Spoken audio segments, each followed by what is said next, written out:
Chaos erupted at the prestigious G9 Ventures Summit in San Francisco yesterday, as a rampage by Meghan Markle forced organizers to call security and have her removed from the premises.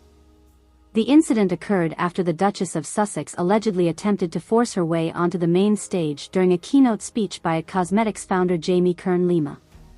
According to multiple witness accounts, Markle showed up unannounced at the invite-only tech and entrepreneurship conference, hoping to hijack the event's agenda and relaunch her much-maligned ArcoHub startup from last year's disastrous debut. When summit staffers refused to allow Meghan's unscheduled attempt at rebranding herself onto the main programming, a heated confrontation quickly spiraled out of control.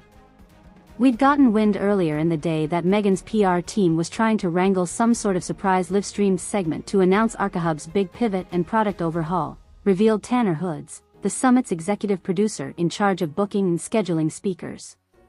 But given the whole recent public relations nightmare from last fall, we firmly rebuffed allowing her a platform without the proper vetting channels and contractual riders in place.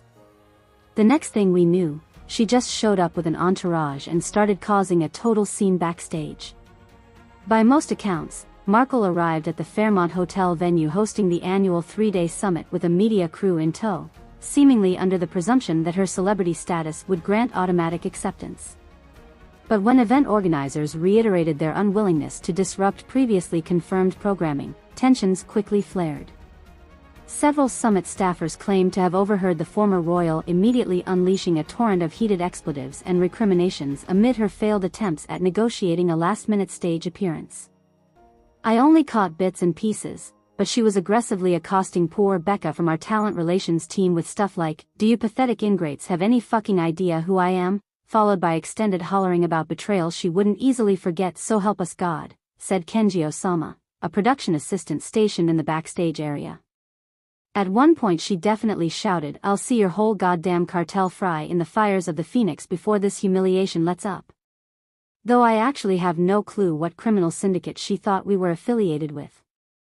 As frantic summit representatives firmly held their ground in denying Markle's spur-of-the-moment demands, the Duchess's increasingly furious outbursts began reverberating out into the main ballroom, where Kern-Lima's primetime keynote was already underway before an audience of prominent tech luminaries, investors and media. Despite desperate pleas from organizers to remain calm and refrain from disrupting the high-profile event, Markle's determination to seize the spotlight only escalated from there, according to numerous eyewitnesses. She damn near bull-rushed past security barricades onto the damn stage right as Jaime was hitting her inspirational message groove about women supporting each other to massively change industries, described Riley Eversole, a freelance journalist in attendance at the summit. Like literally stampeded through the wings, shrieking about amplifying archetypal burnished womanhood equations for the post-humanist empathy revolution or some word salad bombast. As footage of Markle's attempted stage invasion rippled through the stunned crowd's social media networks and text chains, Kern-Lima and others hosting the troubled keynote faced the sudden predicament of neutralizing the unfolding PR crisis on live television. Little time was available as the frenzied Duchess rapidly overwhelmed event security's attempts at restraining her physical progression from the wings onto the main stage platform. "We basically just witnessed Jaime firmly shoving her cosmetic lines tonight boss compact clutch sideways into Meghan's trespassing path, nearly trucking the poor dear in the face while roaring, 'Boundaries, darling,' through her glow-light radiant smile," recounted Priscilla Galprin, another audience member present for the unraveling ruckus. Next you just see the two of them aggressively gesticulating about whose jewelry's chi fields were clashing until security piled on to restrain that hyper-caffeinated Pandora's box of complexes Meg came platformed with. While the confrontation never escalated beyond initial shoving and frantic grappling, multiple clips from the incident apprehending Markle in mid-outburst quickly became viral sensations online throughout the evening. Much of the documentation depicts the former Duchess unleashing streams of furious denunciations citing persecution and broken sisterhood allegiances as summit security personnel escorted her out of the Fairmont's grand ballroom. At one point she straight up stridulated, "This Womban-wide sabotage will be avenged on the Solarian tourniquets of reincarnated Atlantis," confirmed Jake Lehman, a startup analyst in the audience.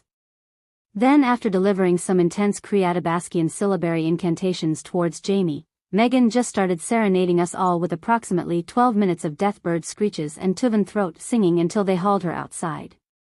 Despite Kern Lima's attempts to defuse tensions by adhering to her brand's ambassadorial mantras of empowered self-care for women throughout the incident, order was not fully restored at the summit site until San Francisco police arrived to escort Markle off the hotel premises entirely. In the interim, multiple witness reports indicated the continued volatility of her outbursts as she was being physically removed. Man, she was still hollering and flailing like a bacchant until the second those cop cruisers peeled out of the valet entrance. Just wailing mantric exhortations to unleash the Richatri Nidravatara trials upon our manifested heaven worlds while security had her hoisted up by both armpits like an overtired toddler, said Osama, shaking his head in bewilderment recalling the final moments of the brouhaha. Unclear if she'd started inflicting ritualized spirit moleculars upon us commoners' unfortified astral projections or what, but Jaime definitely warned backstage folks not to make eye contact during those extended psychic dismantling rampages. In the aftermath of Markle's messy ejection from the summit grounds, many observers had begun speculating whether there now exists any path forward for rehabilitating her brand towards influential credibility. While initially vaunted as a voice for resonating with women aspiring to balance entrepreneurial success and humanitarianism, this latest unraveling follows a lengthening pattern of disruptive controversies plaguing the Duchess. The sad truth is Meghan now embodied peak millennial woke baddie archetype, lamented Isa Jeffries, host of the popular podcast Problematic Favopolitan, weighing in on the debacle.